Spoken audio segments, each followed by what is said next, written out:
In einem unscheinbar wirkenden Reihenhaus in Torre de Moncorvo erwartet uns an diesem Morgen ein edles Frühstück, wie wir es schon lange nicht mehr hatten. Birne mit Zimt, Tomate Mozzarella, Kaffee mit aufgeschäumter Milch und frisch gepresster Orangensaft. Am allerbesten natürlich hier so frisch getoastetes Brot mit Butter zerlassen und hier mit Olivenöl einmal in verschiedenen Formen. Das schmeckt einfach mega. Und es kommt noch besser. Wir dürfen uns hier jetzt noch Sachen einpacken. Oh, das riecht geil. Das ist so ein bisschen so apfelzimtig. Gestern gab es eigentlich auch als kleinen Entree ein Portwein. Wir waren leider etwas zu lazy, um den dann noch zu nehmen. Aber auf jeden Fall hätten wir den hier bekommen können. Hier in diesem schönen Aufenthaltsraum sitzen und Wein trinken. Diese Steine, dieses alte Gemäuerte, ne, das sieht man ja hier wirklich super oft. Und das scheint hier auch in diesem Haus noch richtig erhalten zu sein. This house probably have more or less 300 years. Yes. And you make some things new and let the walls, they are old. Of course. We want to make the spirit of the home. Very difficult. My white hair is from that building because it was very difficult. But the result is that. And we receive people from all over the world. And we are very happy with this house. Wow, great. And you live here too. This is your home too. Yes, that's the way. And you feel like that. Yes, absolutely. Okay. Absolutely. Yes, we are family now. Yes, we are family now. Yeah. We have family all over the world. South Africa, Brazil, United States, Canada, France, Italy, Spain. Yeah, great place to be. Yes. Yeah, thanks. See you next time. Yes. 4 Jahre hat es gedauert, bis André und Susanna das Haus fertig renoviert hatten. Und wir finden, das hat sich voll gelohnt. So Freunde, ein neuer Tag beginnt. Wir zwei machen uns jetzt auf den Weg von Torre de Moncorvo nach Soria. Denn wir haben vor, die Badenas Reales, die Halbwüste in Spanien, auf dem Rückweg nach Hause uns anzugucken. Und ihr seid dabei, also los geht die Fahrt. Ready? Ich glaube, wir müssen weiter, ja?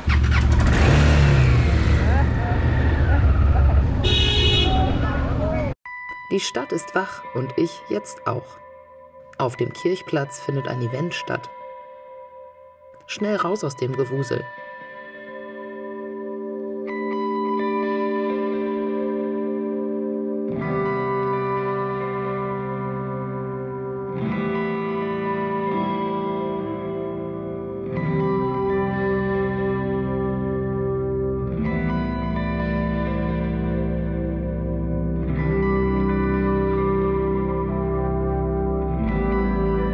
Ja, kurz nachdem wir aus Torre de Moncorvo abgefahren sind, hat uns die Route durch einen Nationalpark geführt, wo überall hier diese kleinen gelben Blüten an den Bäumen sind und es riecht auch wirklich speziell, also ganz schön.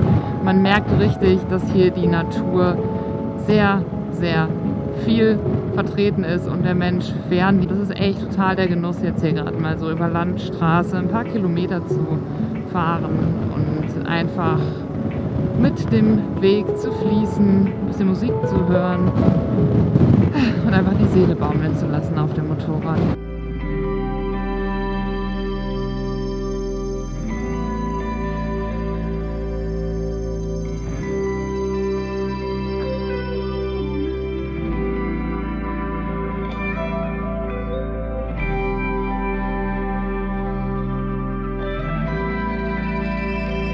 Voll über Rot gefahren, ich hab's nicht gesehen. Noch wieder zurück. Ja, da war eine Ampel. Scheiße. Das macht man nicht. Außerdem fahren wir da gleich nach Spanien wieder rein. Nicht direkt mit einer roten Ampel, bitte. Wir sind schon ein paar Liter Beton reingeflossen in das Ding, ne? Mhm. Ich finde das immer krass, so die Vorstellung, wie sowas gebaut wird. Also so der Prozess, weil du musst dir ja vorstellen, da ist ja dann in dem Moment einfach ein Tal zwischen zwei Bergen mit einem Fluss, ne? Das muss ja erstmal irgendwie aufstauen und dann den ganzen Kram da irgendwie reinsetzen. Mhm. Man greift da ja in den Naturprozess so richtig ein. In der Dimension finde ich immer schon beeindruckend. Vielleicht so eine, man sagen könnte, es ist eine Naturverschandlung. Ja. Kann man so und so sehen. Ich finde es halt trotzdem unabhängig davon, finde ich, es ist halt irgendwie beeindruckendes Bauwerk. Ja, und da sind wir in Spanien again. Hello, España. Es war ein sehr schönes Naturgebiet, durch das wir da gefahren sind. Es war sicher nicht das letzte. Allerdings vorerst das letzte, durch das wir mit einer normalen Geschwindigkeit und einem guten Gefühl fahren können. Denn beides werden wir im Laufe dieses Tages noch verlieren.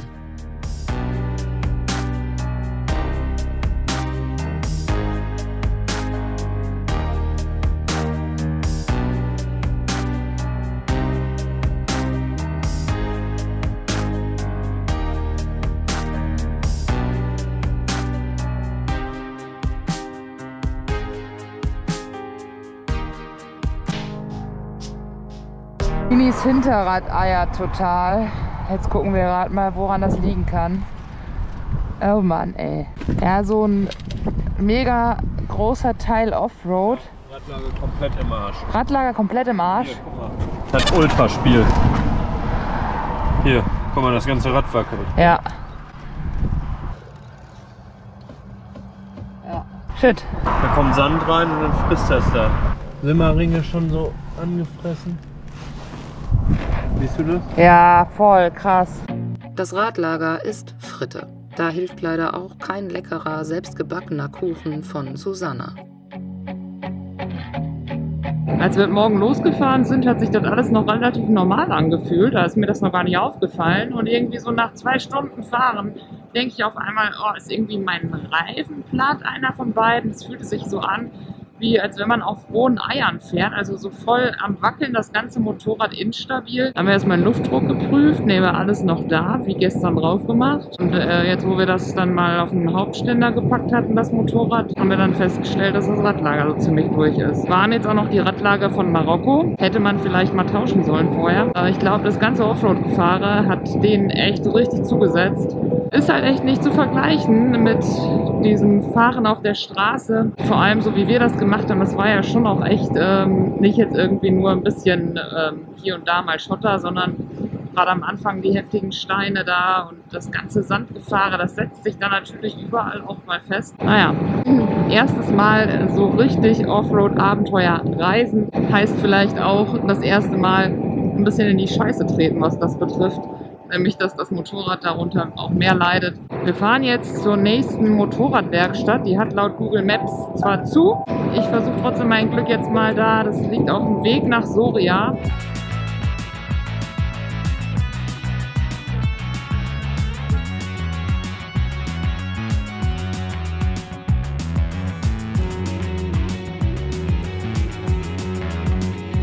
Da es schon Samstagabend ist, hatte natürlich die Werkstatt nicht auf. So wie bisher noch keine, die wir hier in Soria angefahren sind. Ein Hotel haben wir jetzt zum Glück gefunden, hier an einem Premium-Standort gegenüber der Repsol-Tankstelle. Ja, das wird es nun sein für 50 € die Nacht, dieses wunderschöne Hostel. Ja, Freunde, Laune ist ein bisschen am Tiefpunkt, muss ich sagen. Radlager ebenfalls. Juliens Vorderreifen dito.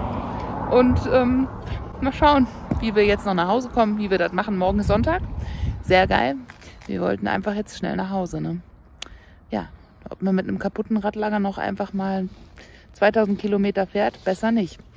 Nur wenn die Werkstätten alle zu haben, so einen Sonntag hier gegenüber der Repsol zu verbringen, sehe ich jetzt auch nicht ein. Und da hatten sie ihr Abenteuer. Da hatten sie es auf dem Rückweg schon mit Lagerschaden in Spanien. Ja, man kann sagen, wir sind hier gerade am absoluten Tiefpunkt der Reise angekommen. Und weil man ja nicht immer nur das Schöne miteinander teilen soll, sondern auch mal... Ich bin am absoluten Tiefpunkt meines Lebens angekommen. Deines Lebens auch? Glaube ich schon. Okay. Ja, man weiß wirklich nicht, ob man das jetzt mit Humor oder mit Depressionen nehmen soll, weil wir beide sowas noch nie hatten. Ich hatte weder einen Lagerschaden auf einer Reise, noch einen Platten. Ich dachte ja, ich wäre hier das Opfer der Reise. Genau, hier mit dem Platten, das maßgebende. Dann kommt mein Motorrad und trumpft es noch. Ja. Wäre alles übrigens mit einer Guzzi niemals passiert. Nur so am Rande. Ist so. Wir sind einfach beide noch nie solche Offroad-Reisen gefahren. So viel Offroad und vor allem so lang. Wir haben jetzt irgendwie schon, glaube ich, 5000 Kilometer voll. Vor uns liegen noch 2. Und das halt irgendwie alles halt innerhalb von 20 Tagen ist ein bisschen viel für so ein Motorrad und ein Radlager wahrscheinlich. Naja, jedenfalls dieses Hotelzimmer, Leute, könnt ihr euch nicht vorstellen, das stinkt abgöttisch scheiße.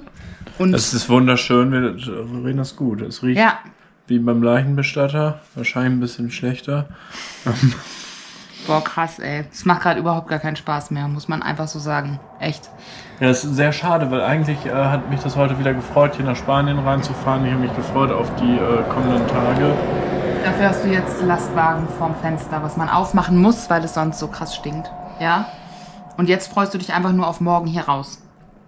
Erstmal schon. Das Problem ist, morgen ist auch noch Sonntag.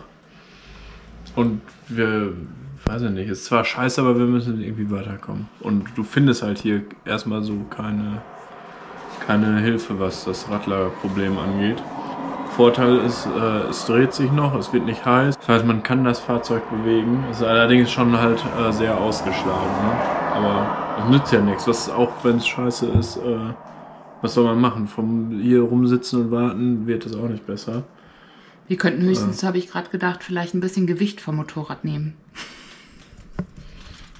Also du nimmst mein Gepäck morgen. Also soll ich mit deiner fahren, oder was? Nein. Also Was? Boah. Spaßig. Ja, wir überlegen uns nochmal was. Wir werden uns morgen wieder melden. An diesem Abend schreiben wir noch in Facebook-Gruppen in der Hoffnung, dort über Nacht einen heißen Tipp zu bekommen. Allerdings ohne Erfolg. Guten Morgen. Ja, wir haben ja gerade unser 3-Euro-Frühstück genossen und uns Gedanken gemacht, wie es jetzt weitergeht. Wir haben uns entschlossen, jetzt einmal nochmal nach Soria reinzufahren. Denn wenn man Werkstätten sucht und auf den Jetzt geöffnet-Button klickt, werden doch einige angezeigt. Und das gibt uns die Hoffnung, dass wir vielleicht, trotz dass Sonntag ist, irgendwas aufhat und uns irgendwie diese Radlager verschaffen kann. Alternativ müssen wir dann 170 Kilometer nach Pamplona fahren, weil da gibt es viele Motorradwerkstätten und da würden wir dann quasi bis morgen warten oder gucken, ob heute noch was geht, aber hätten auf jeden Fall dann morgen montags eine größere Chance, da irgendwie erfolgreich bestückt werden zu können mit Radlagern. Ne? So sieht's aus. Besonders ärgerlich ist natürlich, dass ich eigentlich in meinem Bordwerkzeug immer Radlager dabei habe. Und ausgerechnet, es ist das Gesetz, Leute. Es ist einfach das Gesetz. Wenn du es dann nicht mehr dabei hast, dann passiert es. Ausgerechnet bei dieser Reise habe ich es das erste Mal nicht dabei, weil ich mir dachte, Gewicht, Marokko hat das auch schon nicht funktioniert oder so. Ich brauchte sie halt nie. Ich brauchte sie 5 Jahre lang nie. Und jetzt... Oh. Ja, wann hat man auch schon mal, dass man ein Radlager braucht, ne? Ja, also einfach ärgerlich. Echt ärgerlich. Naja, that's life. Ab der nächsten Reise sind sie wieder mit an Bord. Ich hatte ja gestern gegoogelt, was das eigentlich bedeutet, wenn man so ein kaputtes Radlager hat, ob man damit noch weiterfahren kann oder nicht. Und dann stand da, dass es halt, wenn man es ignoriert, dass es immer mehr ausbeult und es sein kann, dass das Rad irgendwann so blockiert, dass es dann irgendwann abreißt. Ist natürlich nicht geil. Deswegen, ich bin gestern mit konstanten 90 gefahren, da war nämlich diese Vibration nicht mehr so spürbar. Es hat sich quasi so ein bisschen selbst stabilisiert.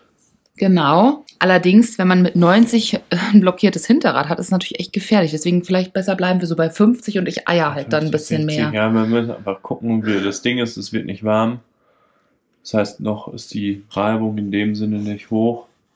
Klar, hat jetzt schon Spiel wie Sau, aber im Endeffekt, wenn man das beobachtet und damit vorsichtig umgeht, mit dem Wissen, was da los ist, kann man das Fahrzeug auf jeden Fall noch irgendwie bewegen. Und das ist ja erstmal das Schöne, dass das dennoch mal fährt. Und wenn du irgendwo in Indien oder Thailand oder sowas guckst, dann fahren die damit noch 10 Jahre rum.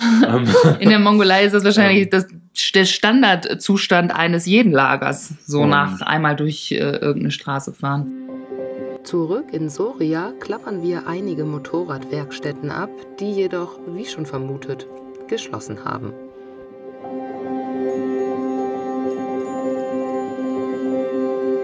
Aber er sagt, hier gibt's auch nichts. Ich dachte jetzt gerade, man kann nur mal fragen, weil er hat so ein Lebensmittelgeschäft und das hat ja schließlich auch geöffnet. Aber er sagt, solche Sachen haben ja alle geschlossen. Ich glaube, es sieht schlecht aus, wenn das hier so ein Einheimischer sagt. Ja. Wir haben jetzt hier einen spanischen Polizisten getroffen. Der hatte uns an die Seite gewunken, weil wir versehentlich auf einer gesperrten Straße fuhren. Wir fragen ihn, ob er hier eine Werkstatt kennt, die uns heute helfen kann. We need this. Ja, pero es que no hay. No, nix. Ah, damn. Pamplona? Weiß er auch nicht. Also wenn selbst die Polizei einem dann nicht mehr helfen kann. Wie gesagt, beim ADAC haben wir angerufen. Die können dann jemanden schicken, aber der hat auch keine Teile dabei. Das heißt, der bringt einen auch nur bis zur nächsten Werkstatt. Der arbeitet wahrscheinlich auch erst wieder montags. Das heißt, da können wir uns besser jetzt erstmal selber weiterhelfen. Es ist halt einfach Sonntag, ne? Und in Spanien spricht wirklich nur ein geringer Teil der Menschen Englisch, habe ich den Eindruck. Selbst von Hostels and so on muss man sich da echt irgendwie mit Händen und Füßen verständigen, was das Ganze natürlich nicht unbedingt leichter macht. Er ist so freundlich, uns den Weg nach Pamplona zu beschreiben. Von hier aus müssen Sie auf der N122 in Richtung Saragossa und etwa 50 Kilometer in Richtung Pamplona fahren. Okay. Ja, das ist Okay. Die Polizei wird uns heute nicht das einzige Mal ein Freund und Helfer sein. Hier ist heute irgendwie so ein Straßenfest, deswegen hat uns der Polizist eigentlich angehalten und gesagt, wir können da nicht durchfahren. So konnte er uns wenigstens helfen. Und wir wissen, dass wir hier nichts finden. Nichts und niemanden, der uns helfen kann heute. Deswegen fahren wir jetzt nach Pamplona, 175 Kilometer mit, ich schätze mal, 30 bis 50 km/h. Ich hoffe, dass mein Hinterrad das durchhält. Im schlimmsten Fall blockiert es, reißt ab, whatever. Deswegen fahre ich nur 50 höchstens. Und ja, hoffe, dass die indischen und mongolischen Götter alle bei mir sind und mir helfen, dass nichts passiert. Und wir irgendwie in Pamplona ankommen, weil von da aus geht es morgen bestimmt irgendwie weiter. Hier nochmal ein schöner Blick auf einen Fluss, über den wir gerade fahren. In solchen Momenten gilt es ja wirklich, sich mal auf das Positive zu konzentrieren und zu schauen, was denn eigentlich gut ist.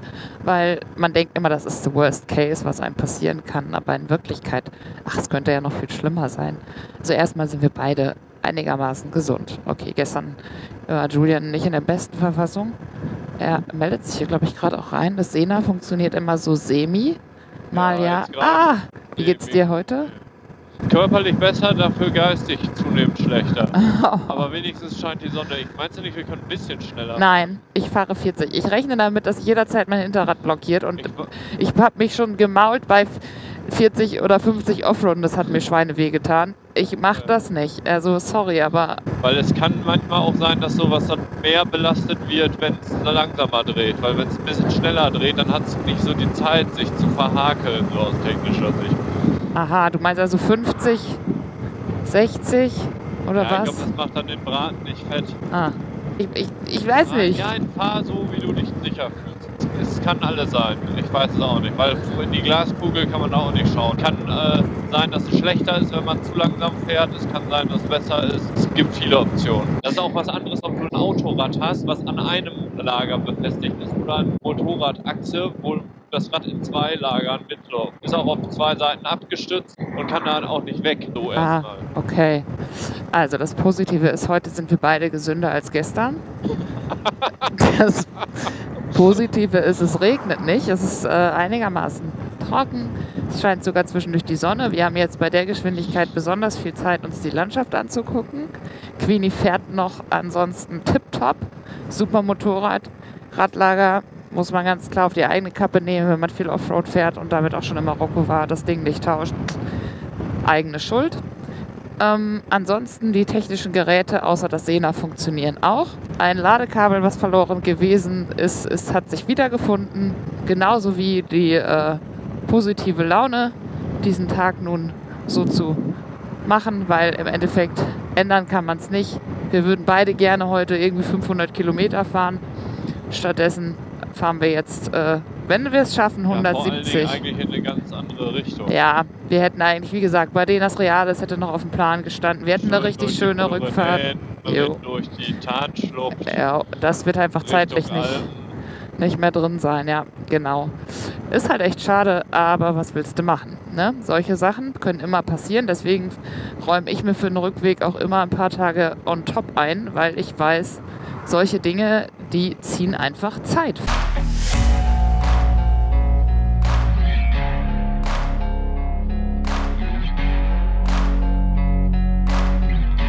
So, Update, wir sind hier im Hotelzimmer.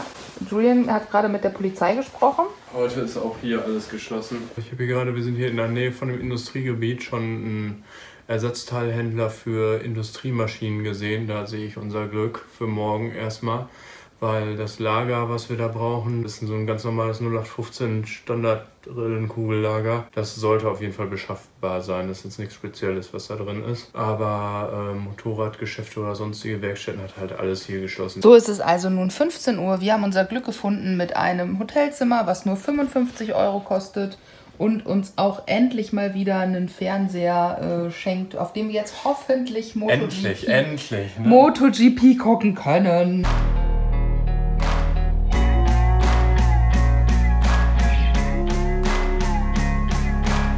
So bad weather. Da haben wir vom Timing mal wieder alles richtig gemacht, ne? Das stimmt. Scheiße, das fällt noch drauf. Nein. Da sieht man, wie die Frau hier unterwegs arbeitet. Mit der besten Musik ever. Wolf of Wall Street Soundtrack.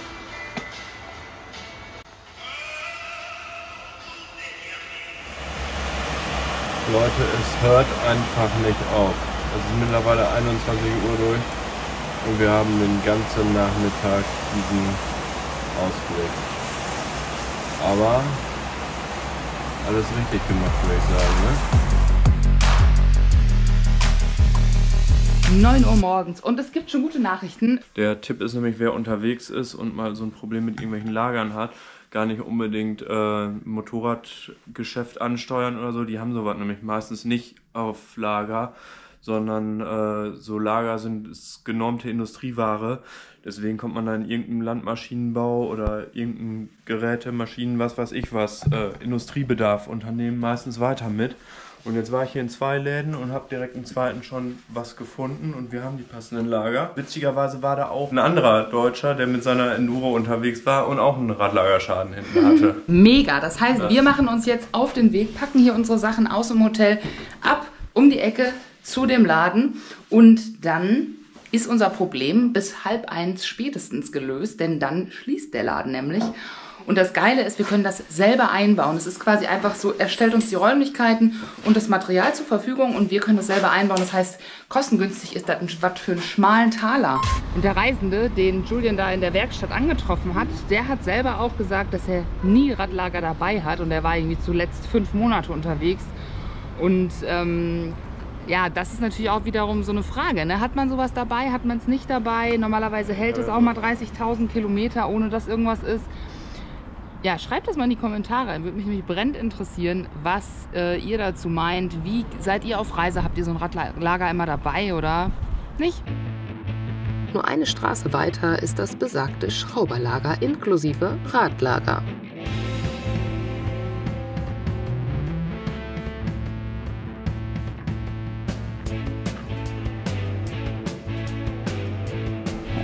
Hi!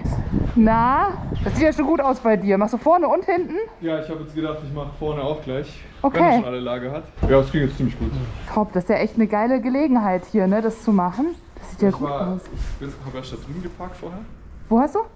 Auf der anderen Seite und dann wollte ich es messen und sagst, ja komm doch hier rein und dann ach cool, hat er mir direkt aufgemacht. Und dann ach wie lieb. Und du bist jetzt von wo gekommen? Ich bin jetzt von San Sebastian. Ah ja, okay, ja. Alles klar. Und auch auf dem Weg nach Hause? Ja, genau. Ich habe jetzt noch genau eine Woche, also ich muss nächsten Montag schaffen. Ja. Und ich will aber noch mal in die Pyrenäen. Okay. Ich hoffe, dass das Wetter jetzt wieder ein bisschen besser wird. Ah gut, dafür braucht man dann schon noch mal bessere Radlager, ne? Also ich habe es jetzt hinten schon deutlich gemerkt. Das Radlager, das müsste noch gut sein. Ja, genau, das ist noch gut. Und das ist aber das. Ja, genau. Und so mindestens so ist. Ja, also wahrscheinlich ist es noch schlimmer bei euch. Ja. Du kannst das Rad kannst du richtig bewegen. Beim Kollege, da ist es letztes Jahr, da war schon die Dichtung weg und die Kugeln, die sind alle auseinandergeflogen. Aber das sieht jetzt Hier, noch... genau, das hatte ich dir gestern gesagt mit dem Käfig. Ja. Hier siehst du die Kugeln, die liegen in so einem Käfig. Und dann geht das da innen drin kaputt und dann hast du das Spiel drin. Da kann sein, dass dann Stücke, die brechen aus dem Lagerkäfig raus. Genau. Ja. Und dann sind die freiliegend und werden nicht mehr geführt und dann hast du dadurch das Spiel drin. Ich habe gedacht, das ist schlimmer, aber man hat es halt schon deutlich gemerkt. Und bist du Zweiradmechaniker oder wieso kannst du das? Nee, ich habe Mechaniker gelernt, aber schaffe als Konstrukteur. Ah. Und ich habe die letztes Jahr auch schon gewechselt im Balkan. Du bist in Übung. Ja. Wollen wir mal schauen. Hat der auch Öl? Glaube ich nicht. Ich glaube, das ist hier irgendwie so ein... ach geil, das ist sogar extra ein Lagerladen. Ach geil, das passt ja voll gut. Nachdem wir Hallo gesagt hatten, durfte auch Queenie in die Krankenstation für ausgeschlagene Radlager vorfahren. Mal eben kurz den Status Quo checken. Ja, es sieht anders aus. Auf jeden Fall aber nicht mehr geworden, ne? Ich hätte In den gedacht, 200 Ich Kilometern, hätte gedacht, ne? dass es in den 200 Kilometern, die man damit jetzt noch fährt, sowas von ausschlägt, dass man das dann richtig hin und her wackeln kann. Aber das hat sich echt sehr gut gehalten. Eigentlich brauchen wir das gar nicht wechseln. Komm, wir lassen. Wir fahren so nach Hause. So, brauchen wir hier noch irgendwas von? Ich glaube nicht, oder? Hier ist alles raus. Das liegt schon da auf dem Boot. So, warte, dann ziehe ich mal eben meine Handschuhe an. Das ist jetzt nicht ganz so versaute Finger kriegen. Wenn man nur so ein kleines Ding hat, muss man sich irgendwo, damit man genug Kraft aufbauen kann, beziehungsweise muss man sich seinen Hebelarm irgendwie verlängern. Es wäre gut, wenn du das Motorrad mal sichern würdest. Ja. Pass auf, nicht, dass da kann nicht so viel sein, die ist noch sauber. Ja. So. Hülse rechts Hülse rechts. und Hülse links. Hülse links. Jo. Yes. Looks very good. Hier, guck mal. Da hörst du richtig schon das Spiel.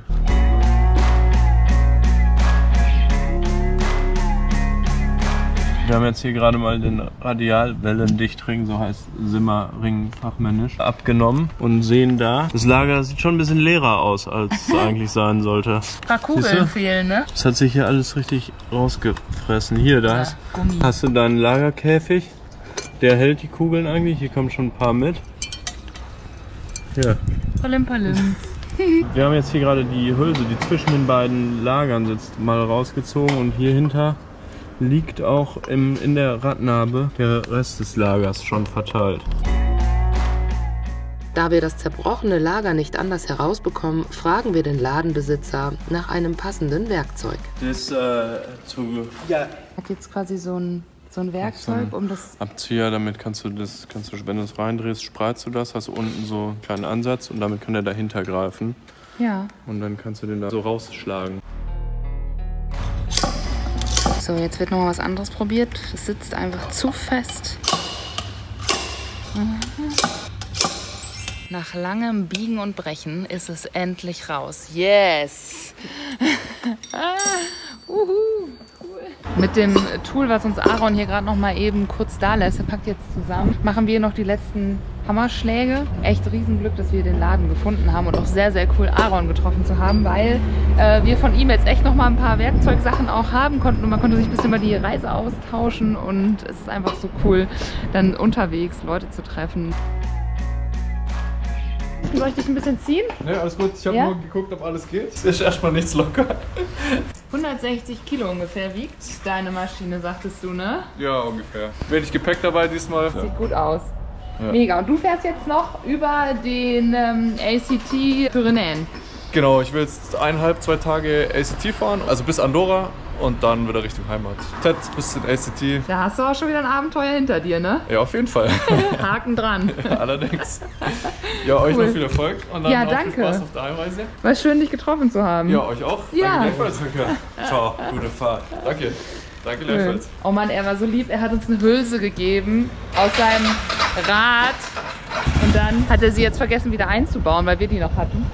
Er fährt jetzt ohne. Das wird mal gut gehen. Okay, Also, ciao. ciao. Mach's gut. Bis dann mal. Cool. Gute Fahrt. So cool. 60 € hat das nur gekostet. Schön, ne? Schön. Toll, ne? Und ein bisschen deine Nerven. Ja, super. Hat ja alles gut geklappt, würde ich sagen. Ja, und man ist nochmal in Kontakt mit den Leuten gekommen und hat noch andere Reisende getroffen. Also von daher tipptopp. Wir haben jetzt 12 Uhr. Wir sind hier um 9 Uhr hingekommen ungefähr. Jetzt natürlich, das dauert halt immer alles ein kleines bisschen länger, weil man sehr improvisieren muss. Es ist halt hier keine Werkstatt, er verkauft halt Lager. Na, der hat ja auch jetzt nichts an Werkzeug da, außer zum Glück diese Abzieher. Ansonsten mussten wir uns mit dem Bordwerkzeug und irgendwie Hammer und irgendwie was behelfen. Aber es ist trotzdem alles machbar. Und jetzt fahren wir noch zu einem Motorradladen, den wir brauchen. Einmal noch den 24er Schlüssel, um den richtig festzuziehen. Schauen wir mal, ob wir das hier finden. Bei Martin Moto. Ah, das sieht überhaupt nicht auf aus. Hat der zu, oder? Ich glaube, der hat zu. Jetzt müsste man wahrscheinlich Spanisch können. Manana. Ah, 16 Uhr. Ja gut, kann halt nicht. Dann versuchen wir unser Glück hier mal beim Hyundai-Händler mit einem 24er Schlüssel, um das nochmal ein bisschen fester hinten zu machen, das Hinterrad. Das hat er jetzt Julian gerade noch mit Hand gemacht. Und das war so ein blödes Bordwerkzeug, was so super weich war.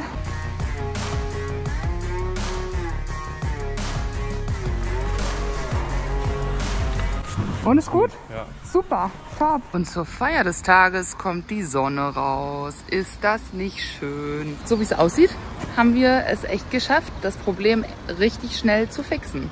Einem muss ja erst der Normalzustand irgendwie genommen werden, bis man sich über den wieder freut. Das ist das Witzige. So ist es ja auch, wenn man krank ist. Normal bist du gesund und hast alles, was du brauchst und fühlst dich irgendwie ja nicht besonders toll dadurch, weil es ist ja alles normal. Du bist es halt gewohnt. Ja, ja. Du kannst ja auch sonst wie was für Sachen besitzen. Du hast ein Haus, du hast Essen, du hast deine ganzen Medien und allen Pipapo.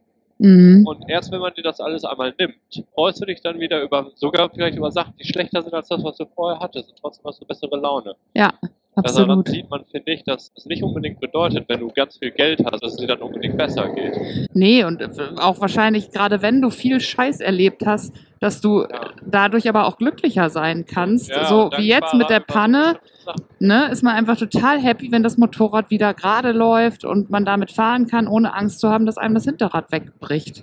Man freut sich einfach voll über den Zustand, der ja eigentlich der absolute Normalzustand ist. Mhm. Ja, Es voll. ist ja jetzt nichts verbessert an dem Fahrzeug, sondern es ist ja einfach nur alles wieder so, wie es soll. Französische Grenze. Easy peasy. Hello and goodbye. So treten wir den reichlich verregneten Heimweg an. Diese Reise endet nach 23 Tagen und 6.800 Kilometern. Was das gekostet hat, wurde ich gefragt. Und hier kommt die Antwort. Die größten Ausgaben waren das Benzin. Die Afrika Twin RD07 habe ich mit roundabout 600 € betankt. Der zweitgrößte finanzielle Posten waren die Unterkünfte, die pro Person bei insgesamt 443 € lagen. Für Essen während der Reise haben wir pro Person 255 € ausgegeben. Hinzu kamen bei mir noch Ausgaben von 213 € für die Werkstatt, einen neuen Gaskocher, Motoröl und Mautgebühren. All in hat die Reise mich also 1.510 € gekostet, was im Schnitt 65 € pro Tag sind. Wenn dir dieses Video gefallen hat, like und teile es. Um keine weiteren Videos zu verpassen, abonniere kostenlos diesen Kanal. Danke, dass du uns dabei begleitet hast, wie wir die Welt mit den Motorrädern erkunden und Abenteuer auf ihnen erleben. Und jetzt ganz viel Spaß mit den Outtakes. Ja, es ist wunderschön. Wunderschöner Ausblick. Toller Punkt. Danke, liebe Freunde vom ACT von den Adventure Country Tracks, dass ihr euch hier hingefahren habt und uns auch. Ne? Schätzelein, lass uns mal besser mit dem Aufnehmen jetzt. Machen wir besser Pause. Die Caro braucht eine Pause. Sie kann nicht mehr reden. Ach genau, jetzt. Jetzt ist der Zeitpunkt, nachdem Julian nämlich ultra wet Feeds hat, kriegt der Sealskin Sock endlich mal seine. Schatzi hat nämlich extra noch wasserdichte Socken für die Fahrt gekauft. Und das kommt dir jetzt vor allem zugute, weil deine Stiefelchen sind ja nicht wasserdicht im Gegensatz zu meinen. Lalalala. Ja, das sind Socken, die halten wohl dicht. Angeblich halten sie dicht, braucht man immer, kann ich nur empfehlen, falls irgendjemand mal mit Caro unterwegs ist, immer ein paar wasserdichte Socken dabei. Zu irgendwelchen Bergungsaktionen aus Flüssen, wo Caro nicht vorher guckt, wo es lang geht. Ja, guck dir das so bitte mal an hier. Komm mal bitte her. Ja, was heißt, komm mal bitte her, meine Schuhe. Ach Gott, scheiße. Ernsthaft jetzt, du hast Sorge um deine Schuhe? Guck dir mal bitte meine Situation an. Ich hab hier, oh Mann, ich hab nasse Füße, ich hab jetzt schon nasse Füße. Guck doch mal bitte, wie ich hier stehe. Ja, ich hab hier, oh Mann, ich hab nasse Füße. Weder deine Finger noch deine Eier fühlst. Das hört gar nicht so gut an. Oder manchmal denke ich, vielleicht ist es gar nicht so schlecht, eine Frau zu sein. Probleme, meine Eier nicht zu fühlen, habe ich ja nicht. Es ist auf jeden Fall wunderschön hier, aber es ist auch gerade ein bisschen herausfordernd mit der Kälte, mit der Nässe und dann noch die Steine und die Steigung und dann noch der Mann ohne Eiergefühle. Es nimmt noch gar nicht auf. Jetzt 9 Uhr morgens und es gibt schon gute Nachrichten. Ich will meine Haare nicht mit im Bild haben. Willst du mit oder nicht? Auf jeden Fall. Ja, fährst du auch so? Ja. Ich habe da extra jetzt reingeschielt, ne? Das ja, solltest das du ist vielleicht gut. noch machen. So sieht er immer aus. Oh je, das wird albern. Das wird albern. Wir müssen mal ein bisschen ernst sein. Nochmal. Und heute waren definitiv die eine oder andere Stelle auch bei, wo man... Entschuldigung. Jetzt kommt da noch ein Auto oder so, ne? Oh, scheiße. Bezüglich der gesundheitlichen Reaktion meines Körpers auf die vielen Gräser und Pollen, muss man ja auch dazu sagen, wir sind hier wirklich 24/7 an der frischen Luft und draußen. Wir zelten, wir schlafen draußen, wir sind den ganzen Tag auf dem Motorrad draußen. Und da sind die Vögel.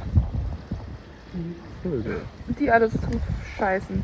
Aber ey, krass. Ihr angeln, ne? Ja, das ist aber ein Kinderspiel. Aber ich habe schon wieder Schluck auf. Ist doch echt unfassbar. Wie kann ein Mensch so viel Schluck auf haben? Das ist hier Europas größtes künstlich angelegtes Fischreservat. Ja, Freunde, das ist der größte künstlich angelegte See. gelegte See Europas oder der Welt. Aus dem ganzen Universum. Genau. Aber man kann sagen, wunderschön stehen unsere Motorräder da drüben. Obacht vor Zecken. Julian hatte gerade eine Zecke. Also fast. Oh Mann. Du hast gesagt Obervorzecken. Obacht vor Zecken, ja, das ist richtig. Wie stehst denn du da? Wie? Geil, du hast genau das gleiche im Kopf. Ich dachte gerade selber, so steht da wie bestellt und nicht abgeholt. Genau. Ich wollte dir nur sagen, hier kommt kein Bus. Da nicht. Und da auch nicht. Du musst schon mit deinem Motorrad weiterfahren. Natur Portugals mal wirklich hautnah erleben. Kann man am besten, wenn man Bodennähe aufbaut. Boden und Nähe zum Land. Kamera ist vom Motorrad runtergefallen, Caro ist genervt und Kamera ist, glaube ich, nicht kaputt. Scheiße. Oh, kennt ihr das, wenn man sich so über sich selber ärgert? Ich habe es hier aufs Motorrad hier draufgelegt. Passiert mir ständig mit Kamera und Helm. Ah. Wie hast du das damals erlebt als Kind? Ach, Caroline, doch nicht jetzt hier im Zelt. Doch. Wieso denn hier im Zelt jetzt? Heute Morgen haben deine Eltern gesprochen, jetzt möchte ich gerne wissen, was du dazu sagst. Caro, das ist eine völlig bescheuerte Position hier. Es ist dunkel, Das ist es cool. sieht scheiße aus. Nein. So, Slow-Motion-Aufnahme hier. Slow-Motion da. Yep.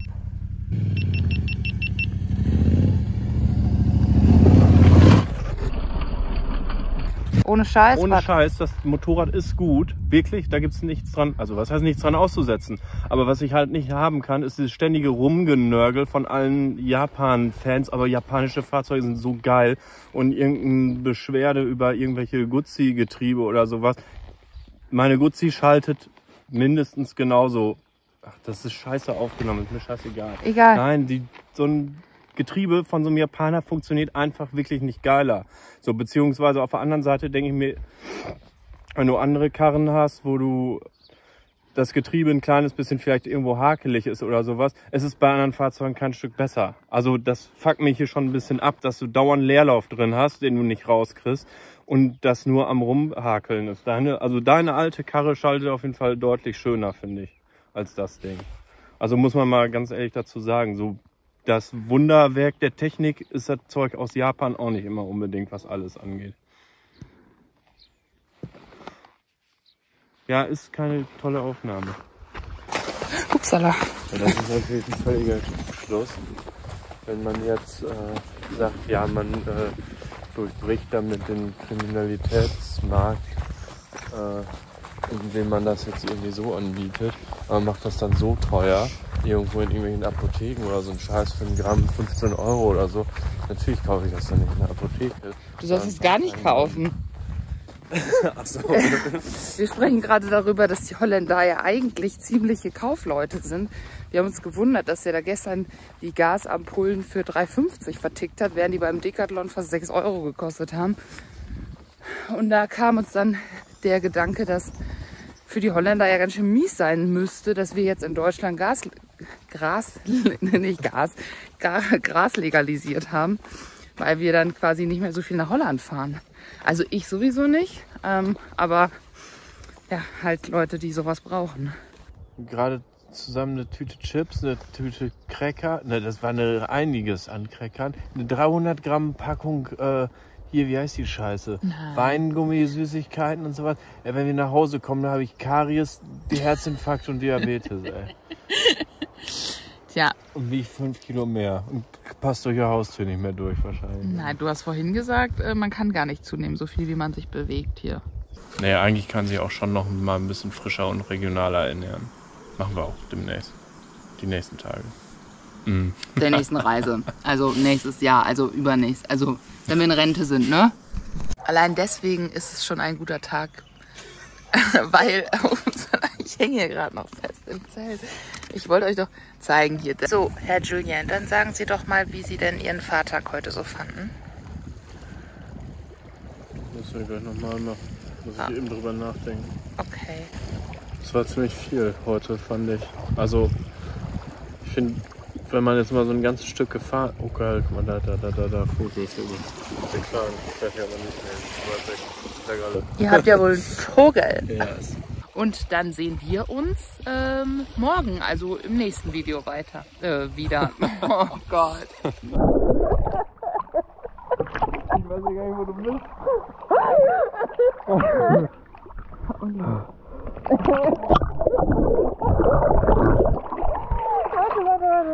Okay, nochmal.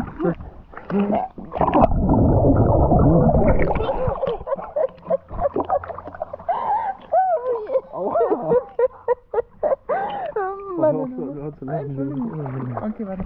Nochmal. Der wunderschöne Campingplatz.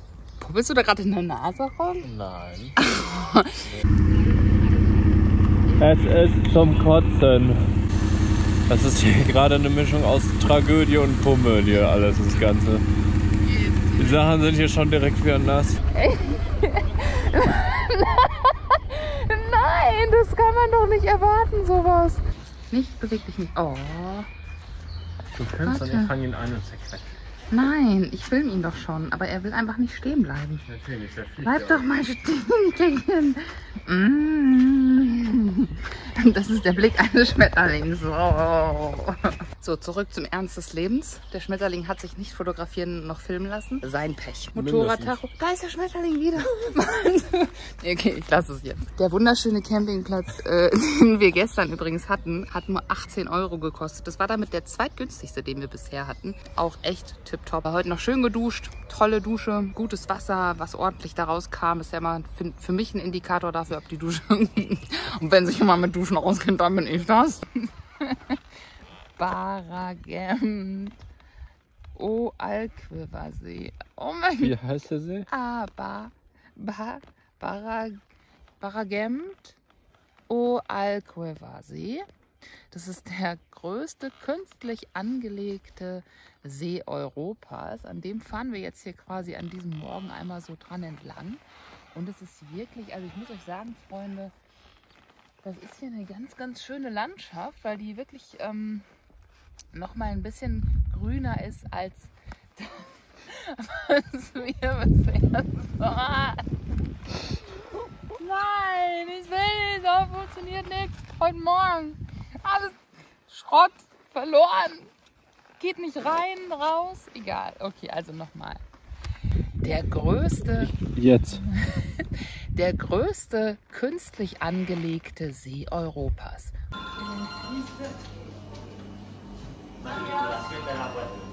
Was ist eigentlich typisch für Spanisch? Weil Burger und Sandwich sind es ganz bestimmt nicht und Donuts vielleicht auch nicht ganz so als erste Assoziation, wenn man an Spanien weißt denkt. du, was ich auch von uns selbst eine bodenlose Unverschämtheit finde?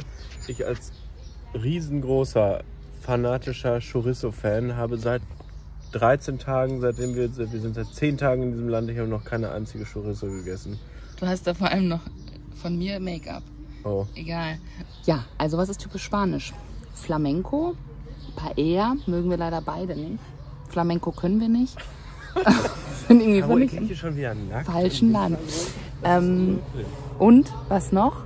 Oliven. Oliven haben sie uns aber tatsächlich gestern zum Burger und zum Sandwich mit dazu kredenzt. Einfach so, wie es bei uns Weißbrot gibt, gab es dann da Oliven. So, wir machen uns weiterhin auf den Weg, auf die Suche, was ist eigentlich typisch für Spanien. Fahren allerdings heute schon nach Portugal. Und Marc Marquez unter anderem. Und viele weitere spanische Top-Nummer-1-Fahrer, die dieses Land hier hervorgebracht hat. Eigentlich müsstest du Spanier sein. Was? Ach, nee. So beginnt also nun dieser Tag hier auf unserem völlig überteuerten Premium-Campingplatz. Ihr seht hier der Ausblick. Es ist natürlich der allerschönste. Seid ihr unterwegs? Schläfst du? Was? Nee. Okay. So, also so beginnt nun der Tag. Ich beginne ja hier jeden Tag mit dem schönsten Ausblick, ne? Und Mückenstiche, Freunde. Mückenstiche, das ist ja wohl hier in Spanien. Ich wurde gestern Nacht von einem Nilpferd gebissen. Hä? Was? Wo hast denn du plötzlich ein Nilpferd her? Lag neben mir. Nein. Neben mir lag ein so ein wunderschöner kleiner Mandelmaus. Für Vegetationsapparat. Vegetationsapparat.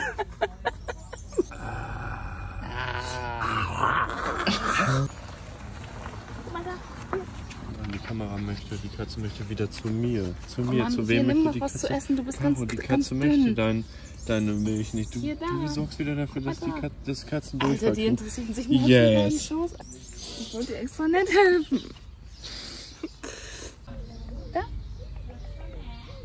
Caro, du hast einfach nicht den nötigen Vibe, um mit so Tieren umzugehen. Glaubt ihnen kein Wort.